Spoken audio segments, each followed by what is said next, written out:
Billy back here with Broship of the Nerds, and today was a good day. I went with a friend of mine and we had lunch, and then we went to see a movie, and we were debating about what to see, but we ended up seeing Good Luck, Have Fun, Don't Die.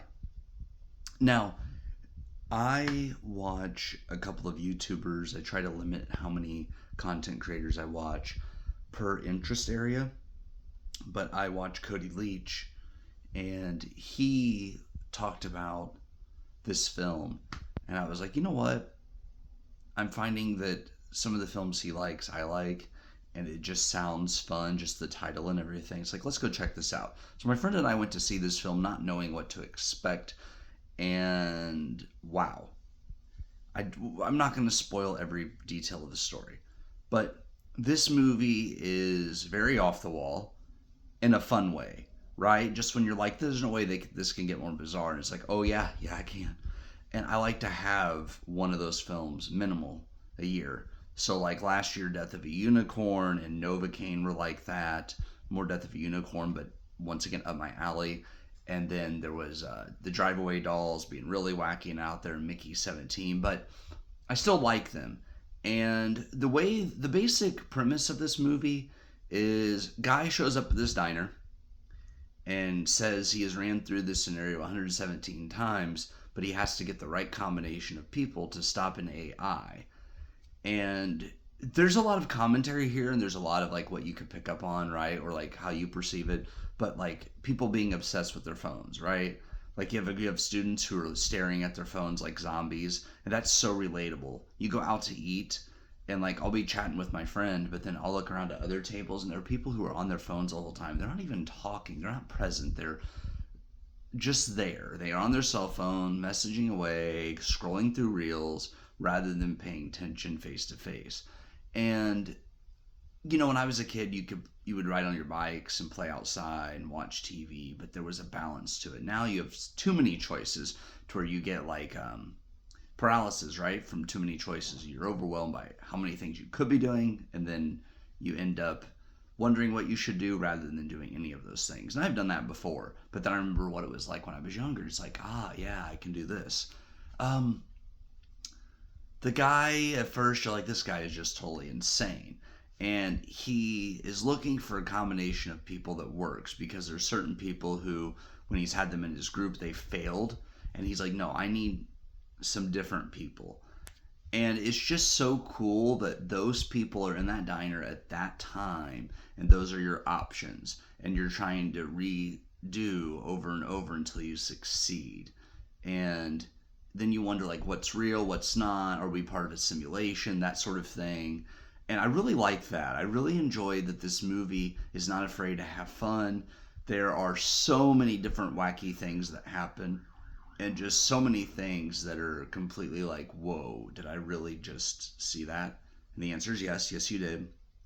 But the characters are really good. The main character, I enjoy him, but then I also enjoy the other characters. And they do a good job of like going through some of the backstories of some of the characters in the group. So they'll like, you'll be in the present, you'll be in the what's going on currently, and then you see, oh, this character's past. Then you're back, and then it's like, let's see these two's past. And they go through and do that throughout the movie, and it lets it all come together. I really like how they did it. This would have also made a really fun series, because you could have done like him going to the diner, and then the backstory being like one episode, like you get each character as an episode, and then they come together, and then they join up, and then season 2 could be like them going and trying to stop what they need to stop, and then continuing to repeat it. So this has a lot of potential. The only thing I worry about is this movie spent 20 million and it's only made 5 million thus far. And I know it hasn't been out super long yet,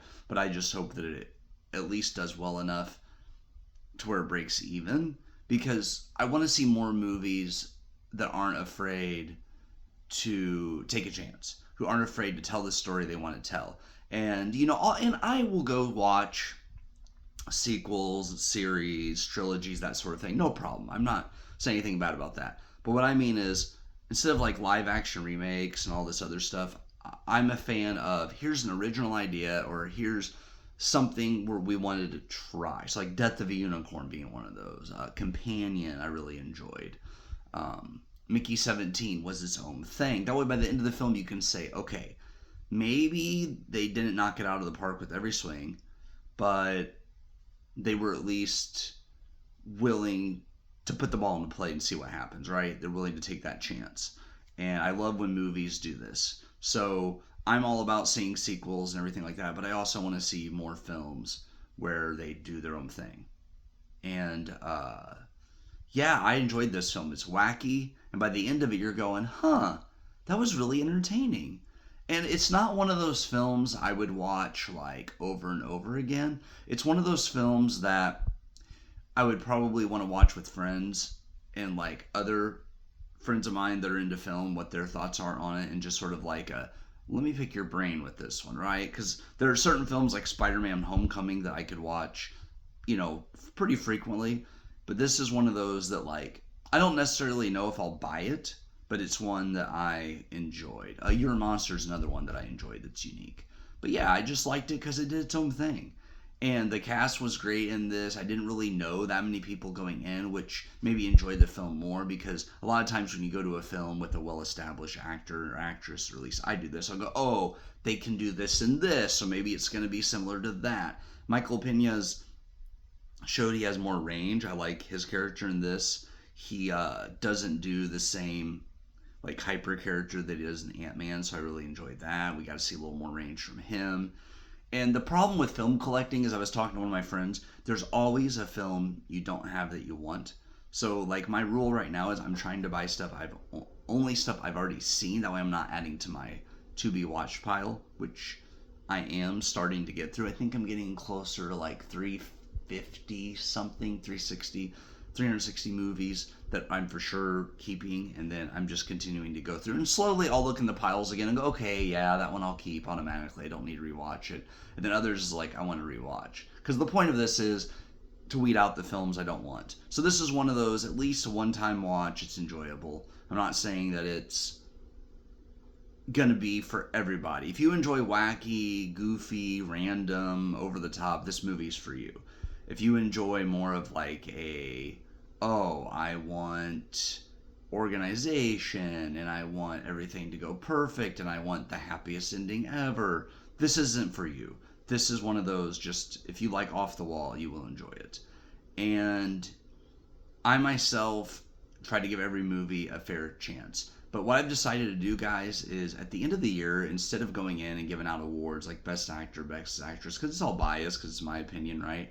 But what I'm going to do is I'm going to attempt to go through the movies and tell you, like, buy, stream, or maybe even try to rank them, because that's a struggle for me, ranking them from least favorite to favorite, because by the end of the year I may not remember every detail about a film, but I'm going to try to tell you, like, yeah, this is one I really liked, this is one that was okay or good for a one-time watch, or this was bad. I will say with this movie, good luck, have fun, don't die. It's good, wacky, fun, memorable, but it's not one I would rewatch over and over, but it's still one that I'd be okay with revisiting here and there. So that's all I have, but so far I've seen 4 films this year in theaters, and by the end of the year I will give you my favorites and go from there. But yeah, have fun.